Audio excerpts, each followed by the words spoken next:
2009 की जुलाई की बात है। ऑस्ट्रेलिया के न्यू साउथ वेल्स में सुअर फार्म हाउसों में एक अजीबोगरीब बीमारी फैली जिसने पूरे ऑस्ट्रेलिया में सुअरों को अपनी चपेट में ले लिया।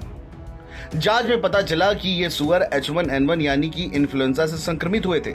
दरअसल संक्रमण की शुरुआत इंसानों से सुअरों में हुई, तब इसे H1N1/09 नाम दिया गया। सुअरों को जमकर खांसी आती और उनकी भूख भी मर जाती। वहीं कुछ मादा सुअर ऐसी थी जिनमें अपने बच्चों के लिए दूध ही नहीं उतरता था।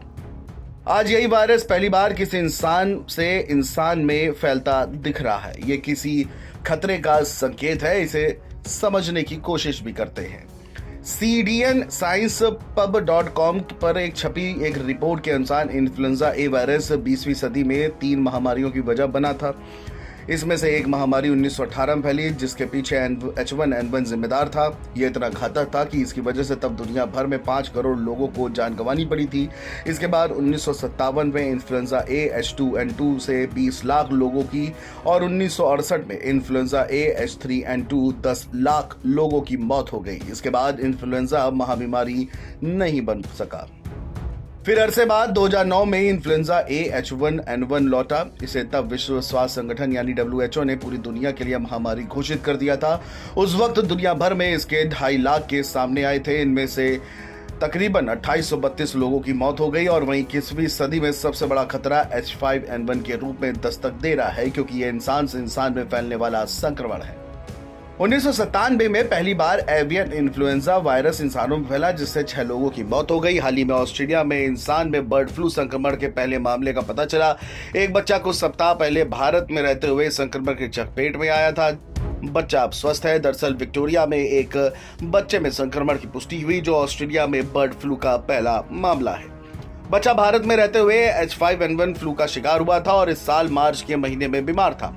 एवियन इन्फ्लुएंजा वायरस को बर्ड फ्लू भी कहते हैं। ये वायरस पक्षियों से पक्षियों में फैलता है और ज्यादातर पक्षियों के लिए जानलेवा भी साबित होता है। यदि कोई व्यक्ति बर्ड फ्लू से संक्रमित जानवर या पक्षी के लार या फिर सांस लेने के दौरान पानी की बूंदें या फिर मल के संपर्क में आते हैं तो उन्हें बर्ड फ्लू हो सकता है। ये वायरस जानवरों के आवास में छोटे धूलकणों से सांस के माध्यम से अंदर जा सकता है। ये संक्रमित जानवर के शरीर के तरल पदार्थों को छूने के बाद अगर इंसान अपनी आंखों या नाक मुंह को छुए तो भी संक्रमित हो सकता है। WHO के अनुसार H5N1 इन्फ्लुएंजा वायरस वैसे तो इंसान से इंसान के संक्रमण सीमित स्तर पर है, मगर ये H1N1 से 60% ज्यादा घातक और जानलेवा है। ये वायरस आसानी से इंसानों में फैल सकता है, इसलिए ये ज्यादा खतरनाक माना जाता है। रांची में इंटरनल मेडिसिन के डॉक्टर रविकांत चतुर्वेदी के अनुसार इन्फ्लुएंजा के जितने भी रूप हैं वो सभी पानी के सोर्स से ही पनपे हैं, खासकर तालाबों और नदियों से। हालांकि पानी में तैरने वाली पक्षी इस वायरस से बीमार नहीं पड़ते हैं। इसमें बदलाव की इतनी जबरदस्त क्षमता होती है कि ये कभी फैल सकते हैं।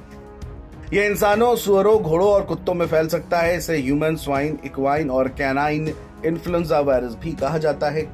चीन में 1996 में पहली बार H5N1 तेजी से संक्रमित करना शुरू हुए। ये वायरस जंगली पक्षियों से घरेलू पक्षियों के बीच फैलने लगा और यहीं से ये इंसानों के बीच 1997 में संक्रमित करने लगा। हांगकांग में यह पहला केस मिला था। फ्लू सांस संबंधी एक सामान्य बीमारी है जो इन्फ्लुएंजा वायरस से होती है।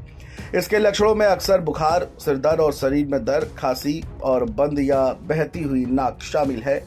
वहीं गर्भवती महिलाओं को और किसी गंभीर बीमारी से पीड़ित व्यक्ति के लिए यह खतरनाक भी हो सकता है। इंसानों में बर्ड फ्लू के लक्षण शुरुआत के 4 दिनों में दिख जाते हैं। इसके लक्षण 7 दिनों में खत्म भी हो जाते हैं। इसके लिए खूब पानी भी पीना पड़ता है। अच्छा खान पान होना चाहिए। अपने हाथों को साफ सुथरा रखें और धुलते रहें। बीच में एक बार स्टीम शावर भी लें और विटामिन D युक्त भोजन करना इस बीमारी में राहत की बात होती है। Video desk NBT online.